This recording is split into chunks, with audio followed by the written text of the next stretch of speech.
말씀 보겠습니다.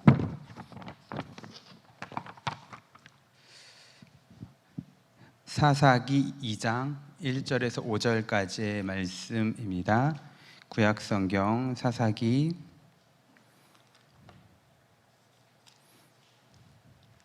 2장 1절에서 5절까지 말씀 같이 읽겠습니다. 구약성경 362페이지 정도 있습니다. 사사기 2장 1절에서 5절까지의 말씀.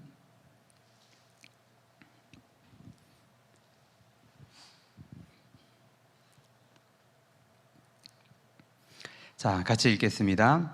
여호와의 사자가 길갈에서부터 복임으로 올라와 말하되 내가 너희를 애굽에서 올라오게 하여 내가 너희의 조상들에게 맹세한 땅으로 들어가게 하였으며 또 내가 이르기를 내가 너희와 함께한 언약을 영원히 어기지 아니하리니 너희는 이 땅의 주민과 언약을 맺지 말며 그들의 제잔들을 헐라 하였거늘 너희가 내 목소리를 듣지 아니하였으니 어찌하여 그리하였느냐.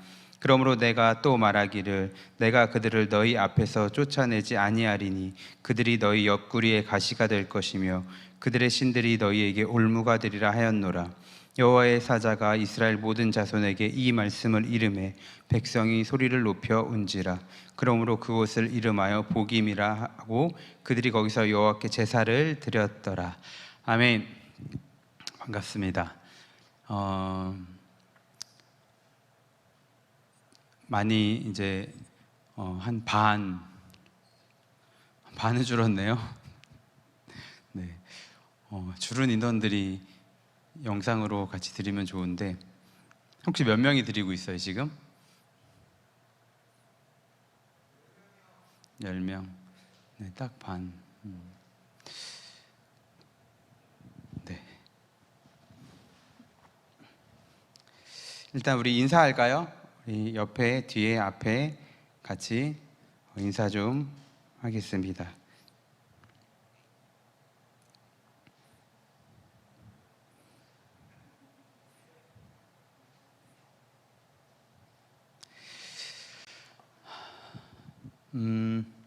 계속해서 우리가 사사기를 공부하고 있는데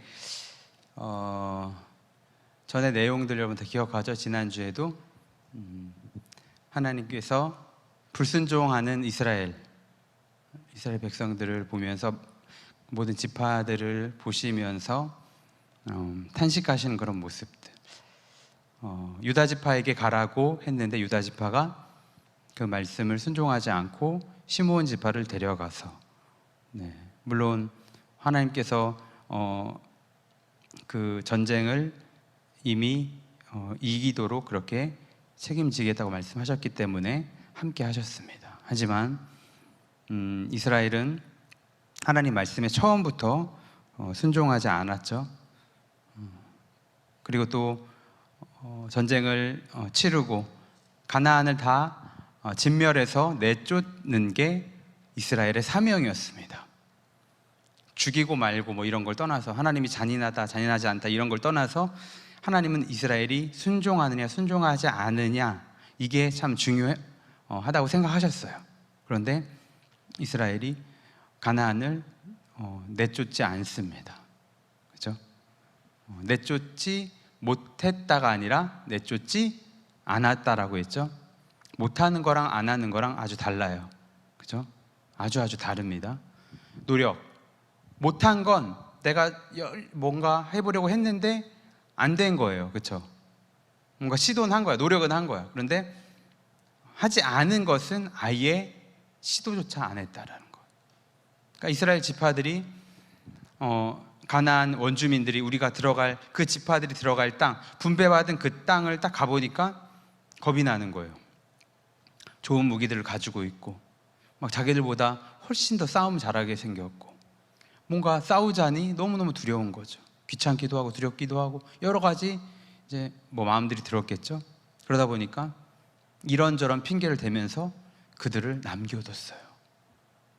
그러니까 하나님께서 그래서 오늘 말씀해 보니까 1장이 이제 그런 내용이었고 2장으로 와 보니까 하나님께서 지금 누구를 보내셨죠? 여호와의 사자. 여기 사자 어떤 사자인지 알죠? 네. 동물이 아닌 건 다 알죠? 네. 하나님의 천사, 하나님 보내신 천사입니다. 하나님의 말씀을 대언하는 그런 역할을 하는 천사가, 자, 우리 2장 1절을 다시 보세요. 여호와의 사자가 어디에서부터 복임으로 왔죠? 길갈, 그렇죠? 길갈에서 왔다라고 지금 1절에서 이야기를 하고 있습니다. 자, 왜 길갈에서 왔다라는 것을 성경은 말하고 있을까요? 그냥 보통 보세요. 하나님이 사자를 보내셨다, 그렇죠?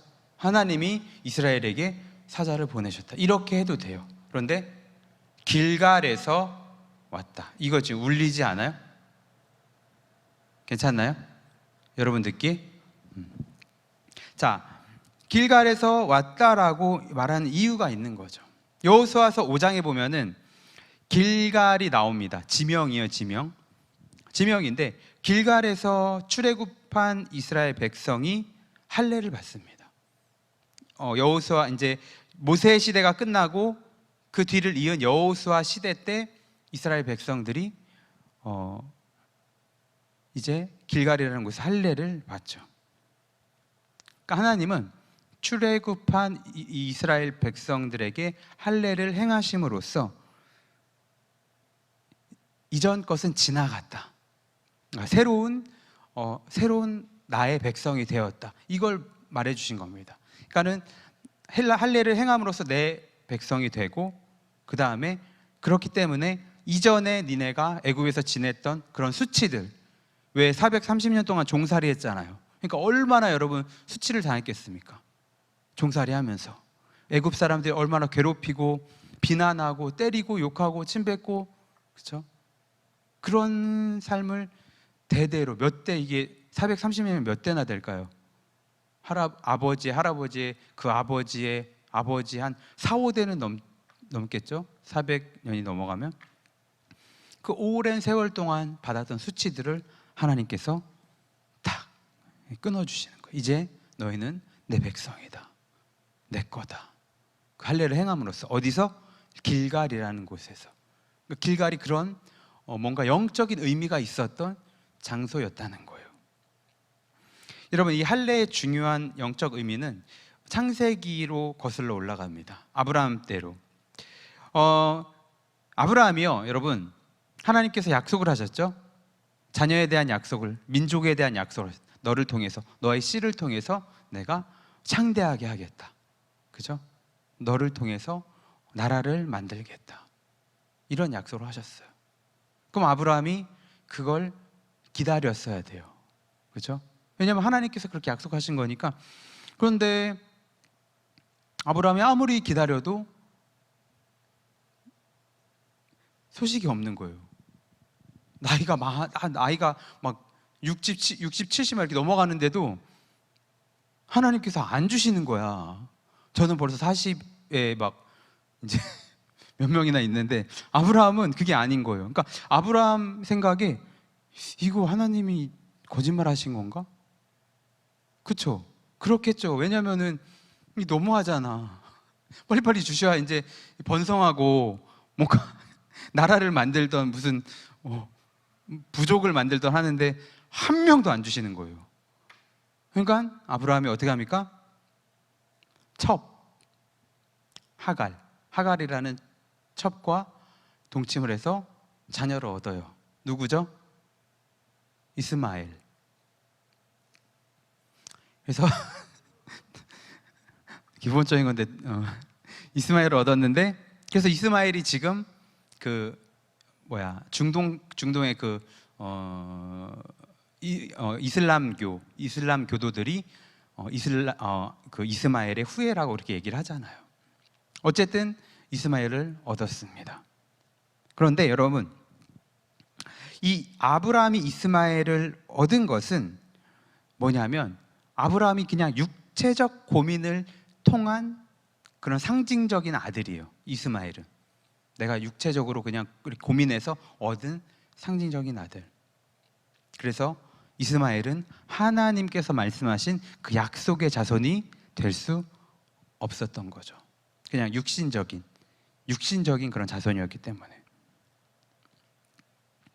아브라함은 하나님의 때와 하나님의 방법을 기다리면서 그 자손을 얻었어야 돼요. 그래야 이건 육신적인 자손이 아니라 영적인, 그래서 이게 하나님의 약속으로 이어지고 이스라엘이 이제 나라가 되고 강성해지는, 이런 것들을 아브라함이 기다렸어야 된 거죠. 근데 그렇게 하지 못했죠. 그리고 나중에 이제 하나님께서 이삭을 주세요. 그럼 아브라함이 이삭을 언제 얻죠? 몇 살 때 얻죠? 99살. 아내 사라는 경수가 끊어졌어요. 여러분 무슨 말인지 알죠? 여자들, 경수가 끊어졌다는 것은 이제 끝난 거예요. 그러니까 인생이 끝난 게 아니라 이제 아이를 가질 수 없다라는, 그러니까 이 뭐라 이렇게 육신적으로 가질 수 없는 그런. 그러니까 하나님께서 아브라함과 사라에게 이제 이때 찾아오셔서 다시 아들을 주시겠다고 하니까 사라가 어떻게 하죠? 웃어요. 웃습니다. 우리도 그러지 않을까요, 여러분?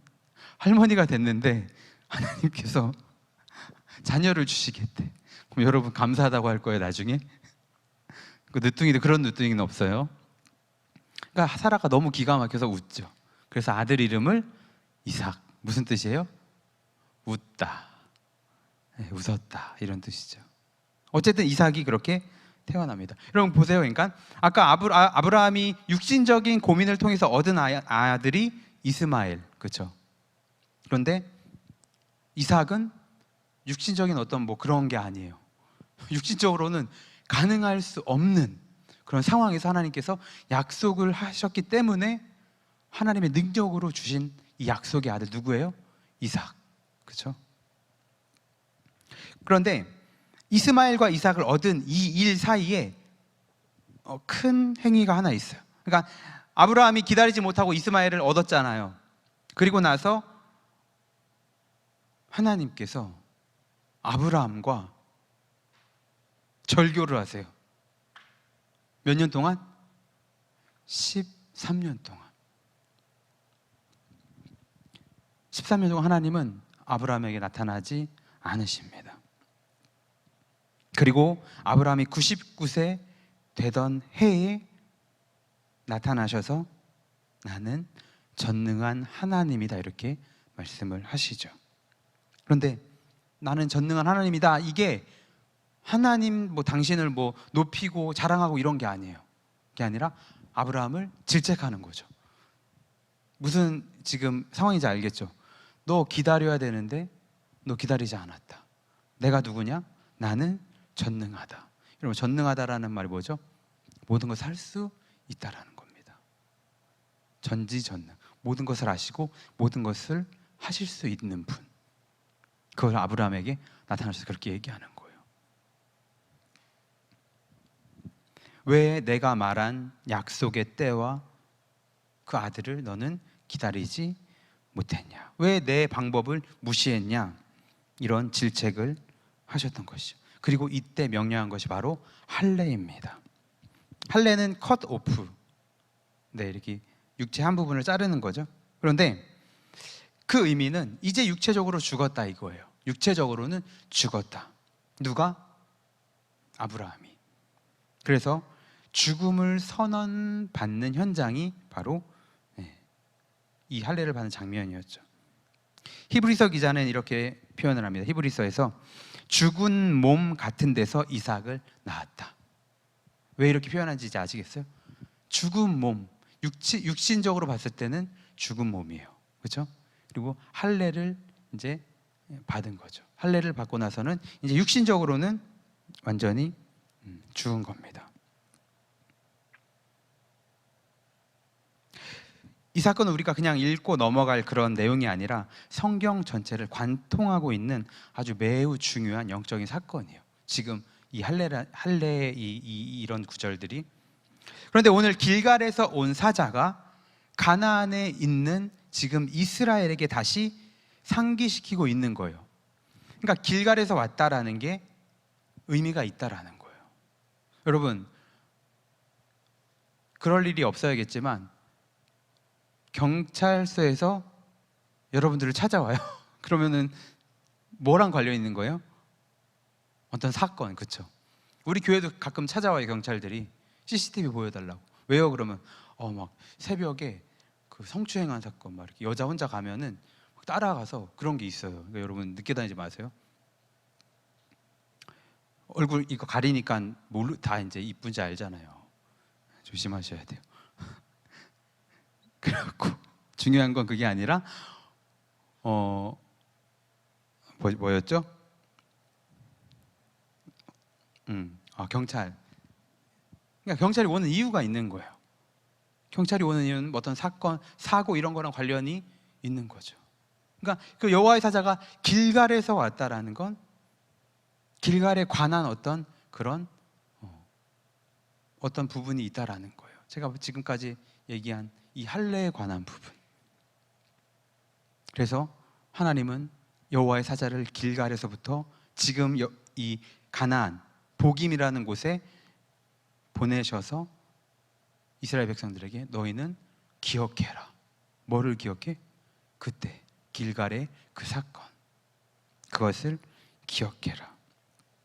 너희가 오늘 약속의 땅 가나안에 들어온 것은, 그리고 너희가 지금 살아가는 삶, 이 자체는 너희의 능력이나 너희의 잘남이나 너희의 힘이나 너희의 능력이 아닌 나 하나님이 너희를 종되었던 애굽 땅에서 건져냈기 때문이다. 독수리가 그 날개로 새끼를 품듯이, 새끼를 안듯이 광야에서 내가 그렇게 해주지 않았냐. 내 능력으로 너희를 돌보았고 내 능한 오른손으로 너희를 돌보았기 때문에 가나안에 지금 들어와서 살게 된 것이다. 하나님이 지금 이거를 여호와의 사자를 통해서 상기시켜 주는 거예요. 길갈의 사건을 통해서. 그런데 이스라엘의 모습은 어떠합니까? 지난주 우리가 나눈 내용 중에서 아까도 말했죠. 쫓아내지 못했다가 아니라 쫓아내지 않았다. 불순종, 이런 불순종들. 여러분, 광야와 가나안의 가장 큰 차이가 무엇입니까? 광야에서는 가장 귀중한 음식이 뭐였죠? 만나였어요. 고를 수가 없었어요.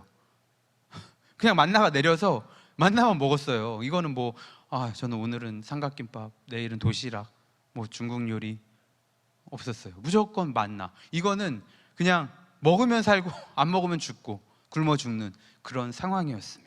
그러니까 만나가 막 자동적으로 내렸어요. 그러니까는 만나가 내려서 만나를 먹었다는 것은 이스라엘 백성들에게 생존을 의미하는 거예요. 생존. 먹어야 죽지 않는 그런 삶. 그런데 가나안에 들어와서 이제 이스라엘 백성들이 유월절을 지킵니다. 신기하게 유월절을 딱 지키자마자 뭐가 그쳐요? 만나가 탁 그쳤죠. 그리고 그때부터 이제 만나가 아닌 농작을 시작합니다.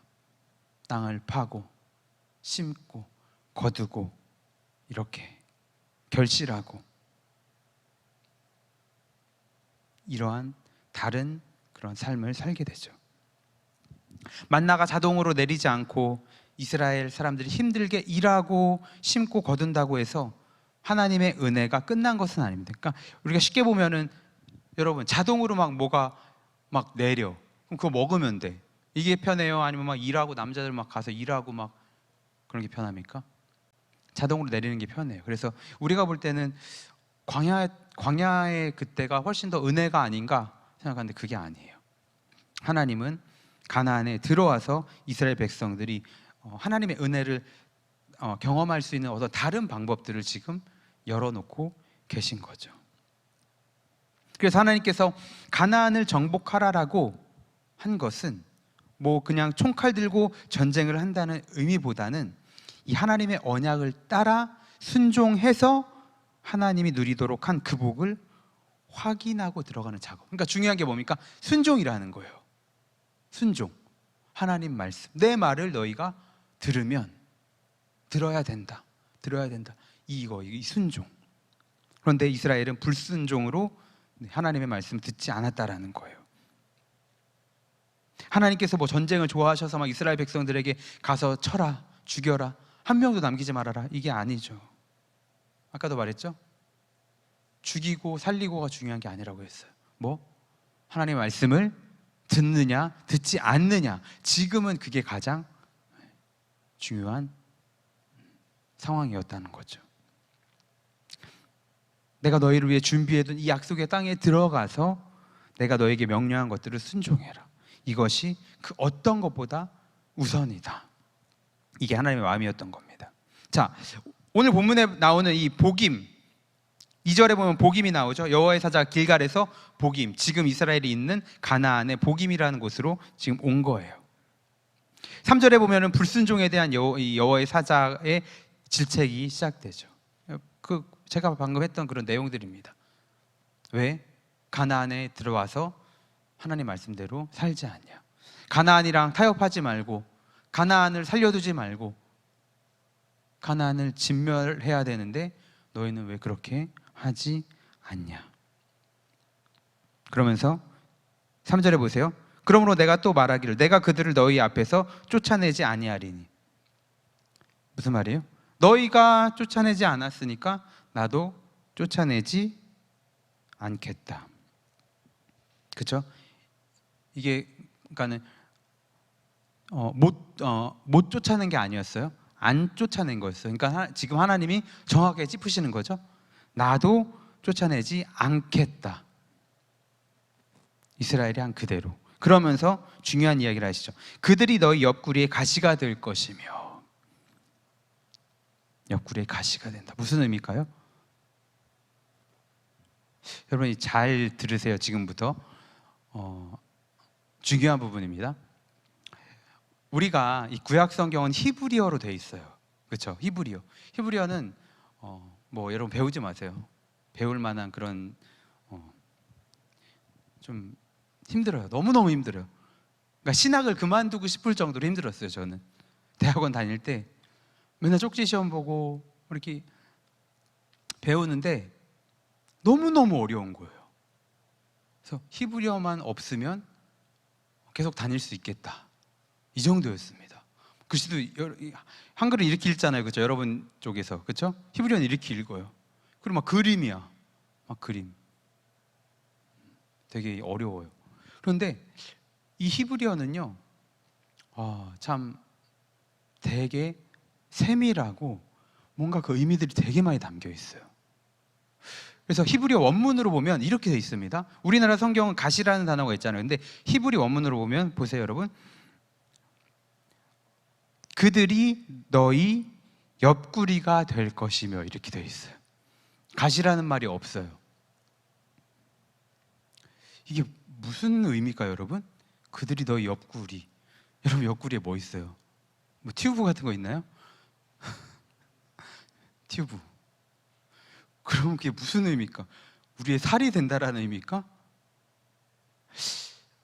옆구리 하면 생각나는 게 뭐 없어요? 옆구리. 성경에서 옆구리. 좀 더 힌트를 주자면 갈비. 옆구리 갈비. 뭐 이렇게 소고기 생각하지 마시고, 창세기에 보면은 알죠? 하나님께서 아담이 혼자 있는 것이 외롭고 힘들어 보이니까 아담을 재우시고 어떻게 합니까? 수술하시죠. 여기서 여러분 그 마취를 개발한 그 의사가 여기서 그 힌트를 얻은 거 모르시죠? 아담이 하나님을 재우시고 그 갈빗대를 취해서, 옆구리 갈빗대를 취해서 여자를 만드셨잖아요. 이거를 착안해서 그 마취, 믿거나 말거나 아니에요. 진짜입니다. 네. 자, 그러니까는 이 옆구리, 거기 나오는 거 창세기에 옆구리 갈비를 통해서 하나님께서 여자를 만드셨어요. 자, 만들고 딱 나니까 아담이 보니까 하나님께서 되게 예쁘게 만드셨었나 봐요. 하와를. 아담이 너무 좋은 거야. 그러니까 고백을 하죠. 뭐라고 고백해요? 있는데 뼈 중에 뼈요, 살 중에 살이다.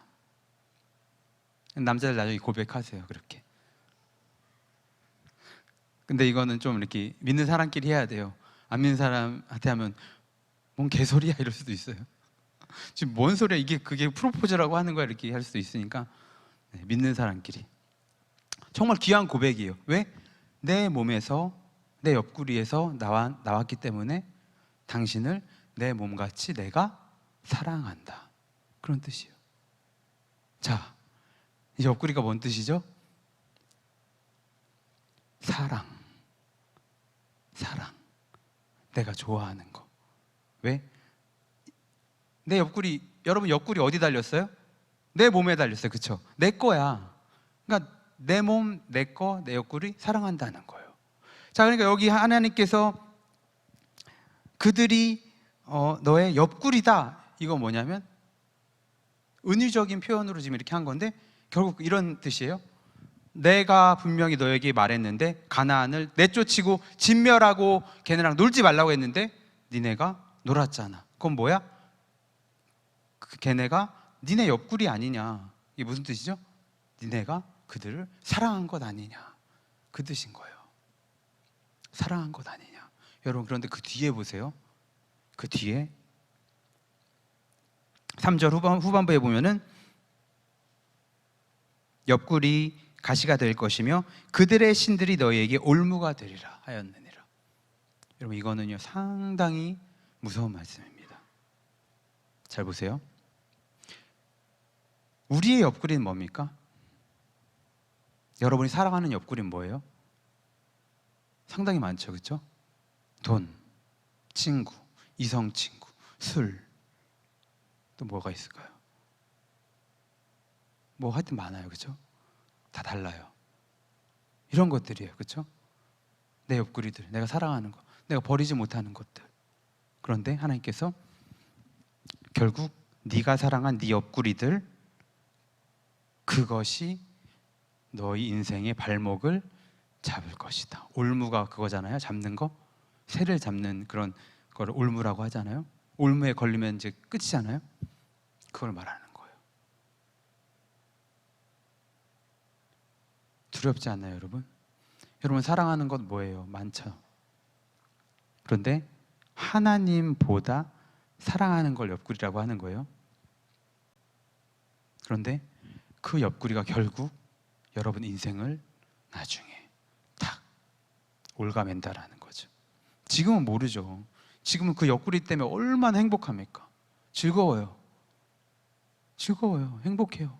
그것만 있으면 그냥 인생이 너무너무 행복해. 인생은 아름다워. 인생이 너무 그냥 뭐 막히는 게 없어. 다 잘 되고, 지금은 아니더라도 여러분 인생에 그런 날이 분명히 올 거예요. 나중에 뭐 취업도 잘 되고, 뭐 결혼도 원하는 사람이랑 하고, 막 결혼 생활도 풍족해, 막 연봉도 높고, 막 이러니까 뭐 무서울 것도 없고 두려울 것도 없고, 뭐 하고 싶은 거 다 하고, 정말 인생에 가장 잘 나갈 때. 그런데 어느 날 탁 잡혀요. 뭐에? 내가 사랑했던 그런 것들로 인해서. 뉴스에 보면은 그런 일들 많잖아요. 잘 나가는 사람들. 그런데 예상치도 못한 부분 때문에 인생을 거의 나락으로 떨어져 사는 사람들. 특히 연예인들 보면 많잖아요, 그렇죠? 요즘에도 뭐 매니저들이, 그렇게 가깝게 지냈던 매니저들이 갑자기 폭로해서 막 하루아침에 이미지 추락하고. 요즘에 그 많이 나온 연예인, 그 사람은요 해외에 교회도 짓는 사람이에요. 크리스찬이에요. 해외 교회도 많이 졌어요. 선교 활동도 많이 했어요. 근데 저는 매니저 말이 거짓말은 아니라고 생각해요. 그러니까는 좀 베풀어야죠. 그러니까 너무 자기를 포장하는 데는 돈을 많이 썼어. 근데 연예인들의 삶이 사실 그렇잖아요. 이미지로 먹고 살기 때문에. 그러니까 막 좋은 이미지, 막 기독교인들에게 인기만 얻어도 여러분 엄청나잖아요. 그러니까 막 그렇게 했어. 그런데 속을 보니까 자기 주변에 있는 사람들 전혀 챙기지 않아. 아니, 돈이나 뭐 조금 벌면 말을 안 해요, 여러분. 그 조금 떼어주면 그게 아깝습니까? 같이 고생하는데, 아니 자기보다 더 고생하는데 좀 고생한 만큼 이렇게 주고 하면 어떻습니까? 그런데 그런 거를 안 하니까 사람이 참다 결국 폭발하는 것 아닙니까? 그 연예인은 자기가 저 사람이 그렇게 할 줄 알았겠습니까? 아니죠. 몰랐겠죠. 마찬가지 우리도 그래요. 지금 사랑하는 것들 잘 생각해 보세요.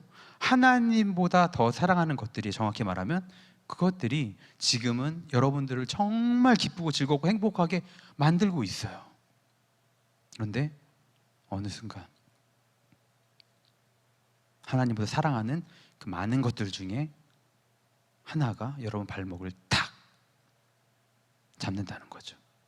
그래서 인생을 지금까지 살아온 모든 것들이 그냥 헛되게 되는 거예요. 그 말을 하고 있는 거예요. 내가 그렇게 할 거다. 그냥 할 것 같다. 할 수도 있다가 아니에요. 너 그렇게 될 거야. 이스라엘에게만 말하는 게 아니잖아요. 왜? 우리도 그렇게 살고 있으니까. 그렇죠? 하나님께서 가나안 진멸해라. 여러분, 가나안이 뭐예요? 이방 문화예요. 오늘날 이방 문화는 뭐예요? 뭐 우상을 섬기고, 뭐 여러분 뭐 집에 가서 막 뭐 이콘 같은 거 이렇게 놓고 뭐 절하고 이래요? 아니잖아요. 그렇죠? 우상 뭐 만들어 놓고 안 하잖아요. 우상 문화가 뭐예요? 이방 문화가 뭐예요? 하나님이 아닌, 그렇죠?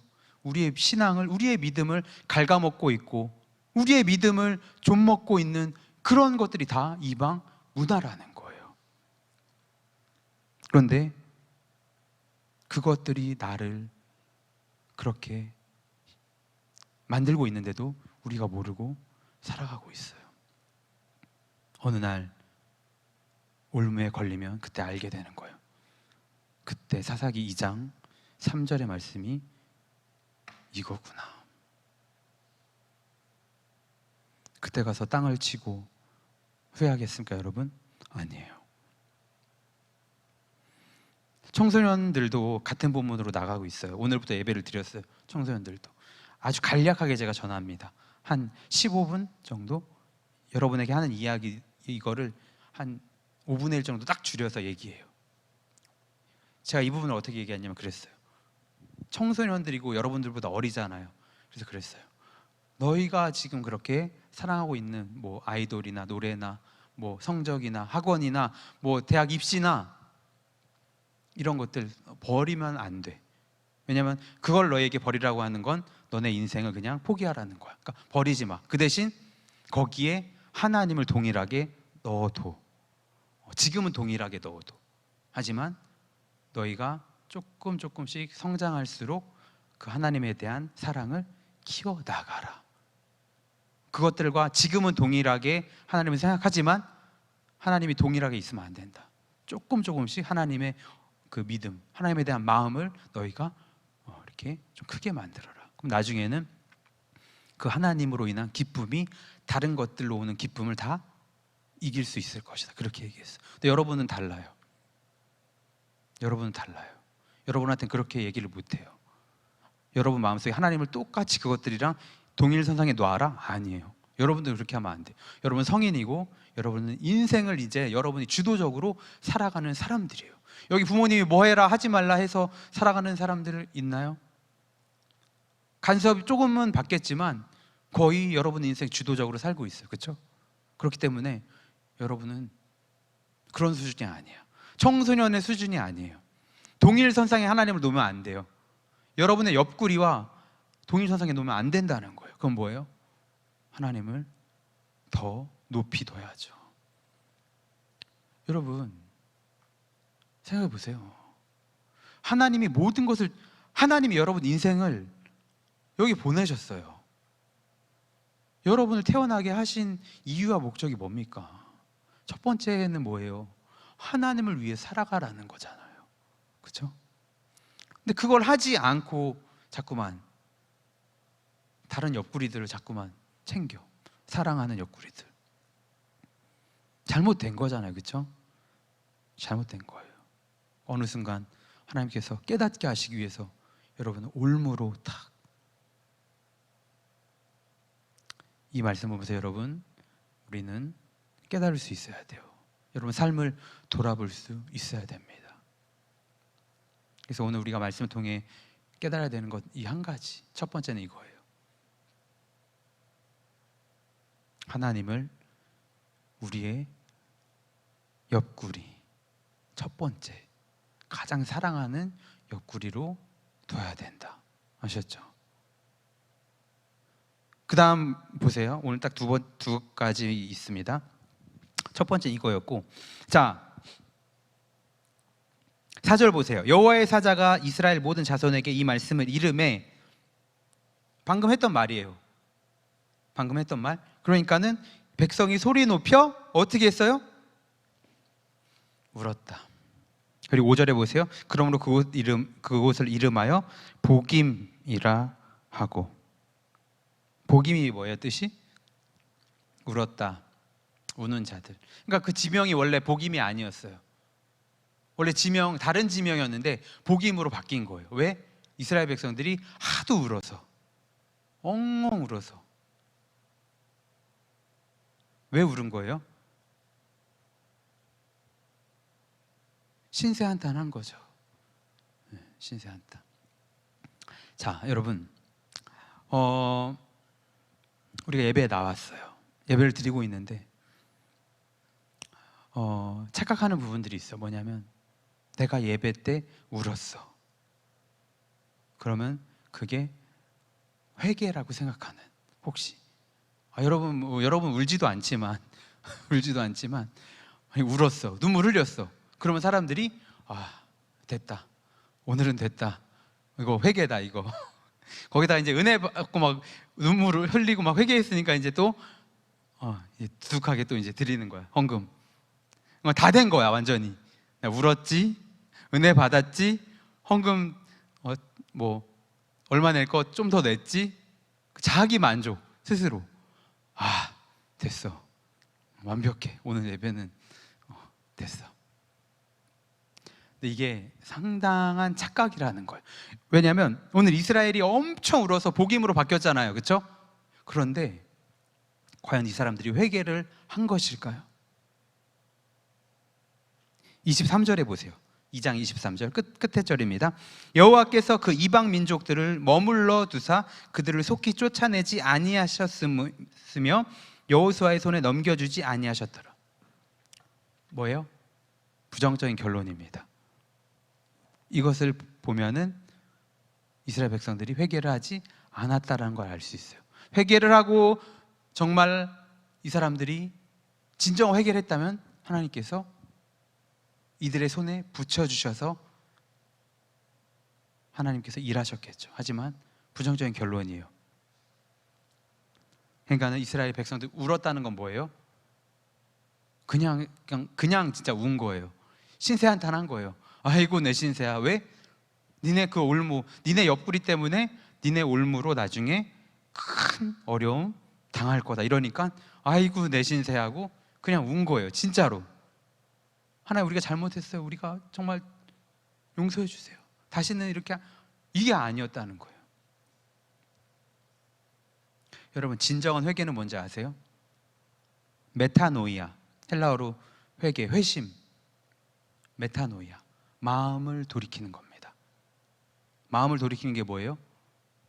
삶이 완전히 바뀌는 거예요. 그러니까 여러분이 와서 만약에 하나님, 저 이러이러한 죄를 지었는데 정말 안 지게 도와주세요, 다시는 안 하게 도와주세요 했는데 그 다음날 아니면 그 이튿날 3일날 가서 또 똑같이 하는 거야. 그거는 메타노이아가 아니죠. 적어도 그것 때문에 내가 막 뭔가 고민도 하고 어떻게 하면 내가 그러면 이 동일한 죄를 짓지 않을까를 막 여러분들이 이것을 위해서 막 기도도 하고 막 이런 모습들이 있어야 되는 거예요. 근데 그냥 와서 입으로만 딱 하고 가서 똑같아. 회개가 아니에요. 진정한 회개가 아닙니다. 이스라엘은 진정한 회개를 하지 않았어요. 아까 말했잖아요. 그냥 울고 예배, 여기 보면 또 제사 드렸다고 나와요. 5절 끝에 보세요. 복임이라 하였고 그들이 거기서 여호와께 제사를 드렸더라. 여러분 보세요. 울고 엄청 울고 제사 예배 드렸어요. 우리도 엄청 울고 예배 드렸어. 헌금도 두둑히 냈어. 이게 회개가 아니라는 거죠. 제가 오늘 눈물의 비빔밥 뭐예요? 그냥 다 막 짬뽕 시키는 거야. 막 울고 막 뭐 또 뭐야 예배 드리고 막 헌금하고 이렇게 비벼서 이게 최상품이다. 근데 여러분 여러분 비빔밥 해봤나요? 순원이 해봤어요? 그 유튜브에 올려요. 한번 보게. ASMR로 잘하던데. 비빔밥은 여러분 그냥 대충 이렇게 넣고 고추장, 참기름을 이렇게 잘 넣으면은 거의 맛있어요. 계란 후라이 얹고, 그렇죠? 그러니까 착각이라는 게 뭐냐면 누가 만들어도 거의 뭐 고추장, 참기름만 맛있으면 맛있어요. 그런데 그렇게 해놓고 와, 내가 잘했다. 역시 내 요리 솜씨는 정말 최고야. 이런다는 거예요. 우리가 짬뽕으로 그렇게 예배에 나와서 막 이것저것 짬뽕 시켜서 이렇게 해놓고 이 회개했다. 진정한 예배를 드렸다. 이렇게 착각할 수 있다라는 거죠. 상당히 이스라엘이 잘못 행하고 있던 그런 부분이었습니다. 말씀을 정리하겠습니다. 여러분, 우리의 옆구리는 무엇인가요? 아까도 예를 들어 말했죠. 내가 가장 사랑하는 사람, 내 일, 돈, 이런 것들. 거짓으로 그것들을 없애고 싶다고 우리는 고백하면 안 돼요. 쫓아내지 않는 것이 아니라 쫓아내려고 노력해야 된다는 거예요. 아셨죠? 이스라엘처럼 너무 강력해요. 너무 세요. 그래서 쫓아내지 못했어요. 사실은 뭐예요? 쫓아내지 않은 거예요. 우리도 그래요. 하나님 이거 술, 하나님 또 뭐 돈, 뭐 하나님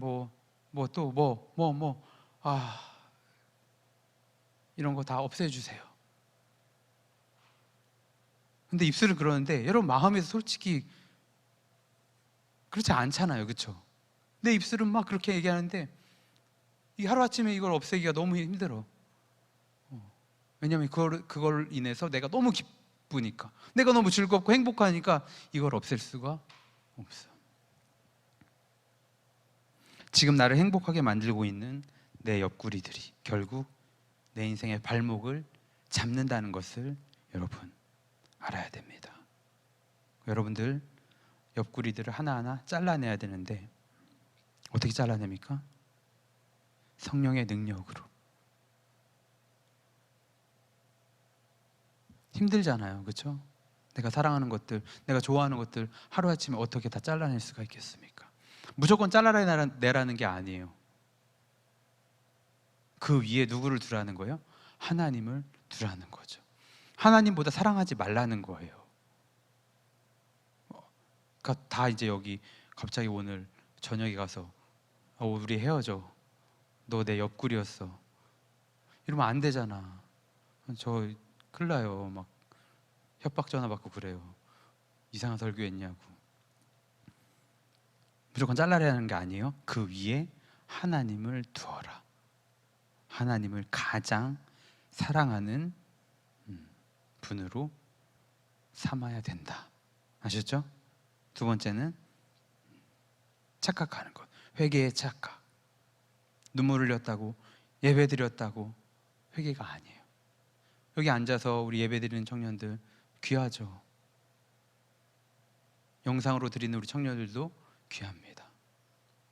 그런데 예배 드렸다고 회개가 되는 게 아니에요. 아셨죠? 회개는 뭐예요? 떼굴떼굴 구르는 거예요. 여러분 왜 구를까요? 미치겠으니까. 왜 미쳐요? 또 그런 죄를 질 걸 내가 잘 아니까. 그렇죠? 여러분 제일 잘 알잖아요. 하나님 빼고 또 죄질 거 알아. 그러니까 떼굴떼굴 굴러야죠, 여러분. 구르면서 어떻게 하는 거예요? 성령의 능력으로 그것들을 잠재워 달라고, 없애달라고, 떼굴떼굴 구르면서 그렇게 하는 게 회개예요. 그러니까 그냥 입술로 하는 거 회개가 아니에요. 나와서 그냥 앉아서 이거 잘못했어요, 용서해 주실 거죠.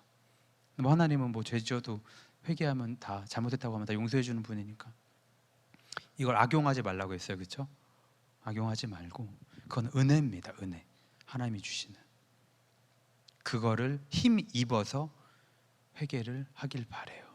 마음을 바꾸고 삶을 바꾸고 변화시키는 그것이 진정한 회개입니다. 이것저것 막 다 섞어서 비빔밥을 만들어도 여러분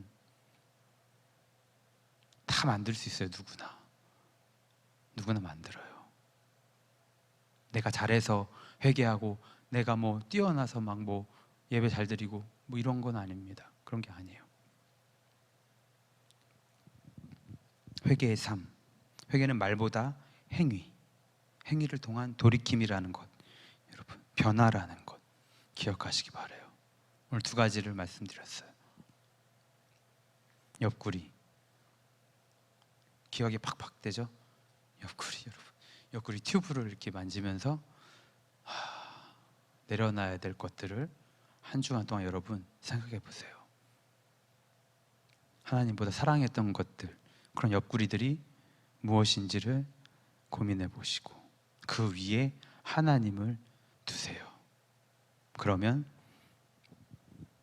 이전에 우리가 사랑하고 행복해했던 그 옆구리들이 주는 행복보다 하나님이 주는 행복이 더 크다고 느껴질 거예요. 그러면 그때 비로소 여러분들이 그런 것들을 내려놓을 수 있게 되는 겁니다. 여러분 이 예배에 나와서 말씀을 듣고 기도하고 이런 즐거움이 여러분 솔직히 있나요? 저는 이 사사기를 시작하고 제가 지난주에도 얘기했잖아요. 이 말씀을 여러분에게 전하기 위해서 한 주간 동안 준비하면서 막 흥분이 돼요. 뭐 제가 막 근데 스타일이 막 이렇게 소리 지르고 막 그런 스타일이 아니에요. 그래서 어떤 청년이 예전에 너무 얌전하게 말씀하셔요. 좀 혼내세요. 막 이러는 거야. 저보고. 저는 또 그런 스타일은 잘 아니야. 막 호통치고 막 그런 스타일. 그런데 그러니까 이렇게 표현이 돼도 이 안에서는 엄청 막 이게 흥분이 되는 거예요. 이 내용을 함께 나눌 때 우리 청년들이 정말 많은 것들을 느끼고 깨달을 수 있겠다. 막 이런 생각 때문에 이 말씀을 준비하면서 정말 막 그런 흥분이 돼요. 여러분 예배를 통해서 하나님을 알아가는 이 즐거움, 이게 여러분 안에 가득하길 바라요. 다른 것들로 친구 만나서 놀고 떠들고 술 마시고 막 그런 분위기의 어떤 그런 즐거움, 그거는요 하나님과 비교할 수 없는 거예요. 인간적인 분위기에서 느끼는 행복, 즐거움 이런 거는요 영적인 즐거움이랑 비할 수 없는 겁니다. 우리가 진정한 영적인 즐거움을 여러분들이 맛보았다면 그것을 다시 찾기 위해 정말 하나님께 매달릴 거예요. 하나님의 말씀이 꿀송이보다 달다라고 했던 그 말씀을 경험한 사람들은요 이 말씀을 읽지 않을 수가 없어요. 왜? 세상이 주지 못하거든요. 세상에서 한 번도 경험해 보지 못했거든요. 여러분 마약하는 사람들이 왜 그 마약을 못 끊습니까? 그런 희열, 그렇죠? 그 희열감, 그거를 한번 맛보니까 끊을 수가 없는 거야. 끊을 수가 없어.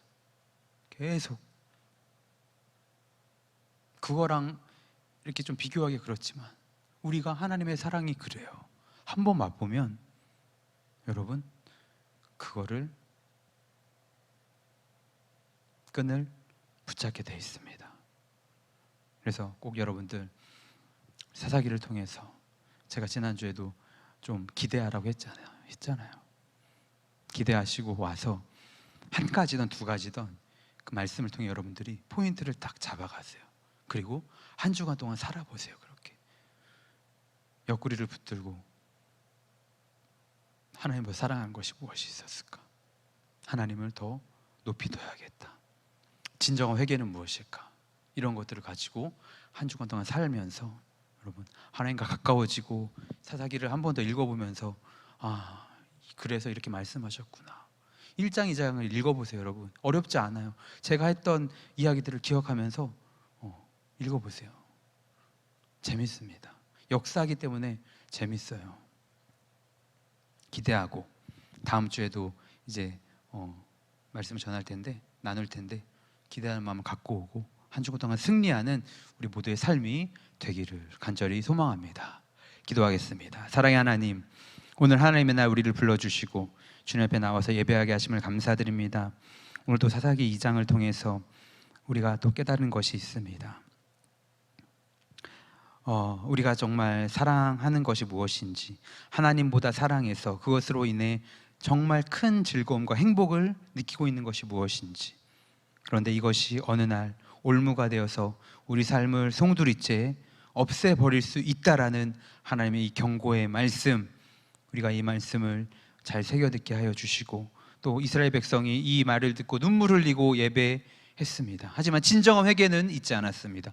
하지만 우리는 이 경고의 말씀을 통해 진정한 회개를 하기 원합니다. 하나님을 우선순위로 모시고 하나님을 가장 사랑하는 분으로 모시고 살아드릴 수 있는 그런 삶의 모습이 있게 하여 주셔서 참된 회개의 능력이 나타나는 인생 될 수 있도록 붙들어 주시옵소서. 감사드리며 예수님 이름으로 기도드립니다. 아멘.